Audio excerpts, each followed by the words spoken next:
मंगलू के पास एक बंजर खेत था जहां पर वो अपने टमाटरों की खेती किया करता था। आसपास के सभी खेत बहुत अच्छे थे। उन खेतों में बहुत टमाटर की फसल हुआ करती थी। मंगलू की लाख मेहनत के बावजूद भी उसके खेत में बस गिने चुने थोड़े से टमाटर ही होते थे। मंगलू अपने खेत पर दिन रात मेहनत करता था, लेकिन उसकी मेहनत कभी भी रंग नहीं लाती थी। जो थोड़ा बहुत टमाटर पैदा होता था वो उसकी पत्नी टोकरी में उठाकर बाजार में जाकर बेच आती थी।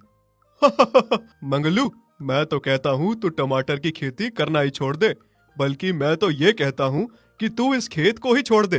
तेरा खेत तो एकदम बेकार बंजर खेत है। तू इसमें कुछ भी उगा ले, इसमें कोई फायदा नहीं होगा। मेरे खेत में देख, हर साल मैं लाखों का टमाटर बेचता हूँ।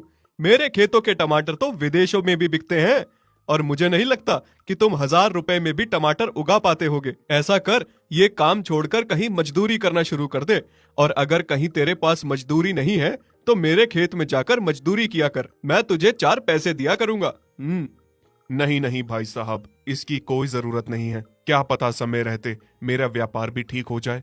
उस आदमी की बातें मंगलू के दिल पर चोट कर जाती हैं। वो बहुत दुखी होकर घर आता है और अपनी पत्नी अनीता से सारी बात कहता है। अनीता, आज मुझे उस आदमी की बातें सीधा दिल पर चोट कर गई। मैं बहुत दुखी हो गया हूँ। मैं तो कहता हूँ कि सच में हम ये काम छोड़ देते हैं और मैं मजदूरी करना शुरू कर देता हूँ। आप ऐसा क्यों सोचते हैं जी? अगर आज हमारे बुरे दिन हैं, तो कल हमारे अच्छे दिन भी आ सकते हैं। आप ऐसे हार ना मानिए, और फिर मैं हूं ना आपके साथ। हम अपना कर्म करते जाएंगे और हमें फल की चिंता नहीं करनी चाहिए। आप खेत में अपना काम जारी रखिए। क्या पता ये बंजर जमीन एक दिन हमें बहुत कुछ दे जाए। अगले दिन फिर से मंगलू खेत चला गया और खेतों में मेहनत करने लगा।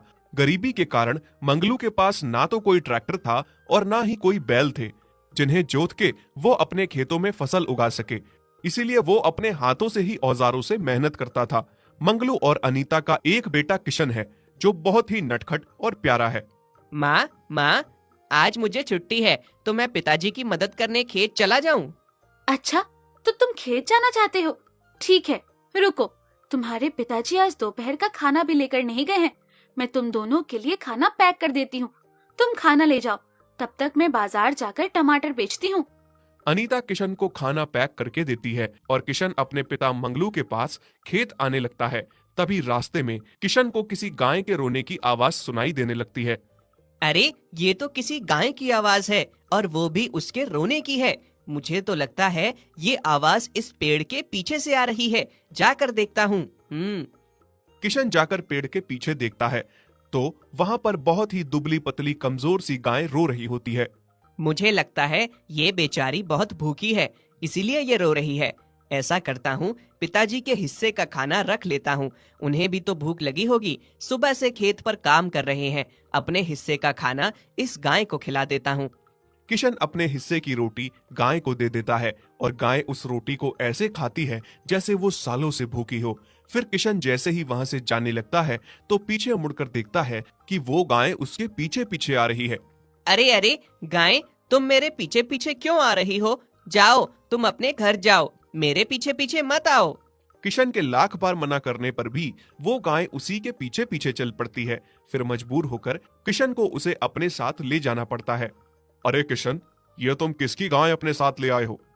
पिताजी, ये मुझे रास्ते में मिली, बहुत भूखी थी। मैंने इसे अपनी रोटी दी, तब से ये मेरे पीछे पीछे आ रही है। ऐसा लगता है बेचारा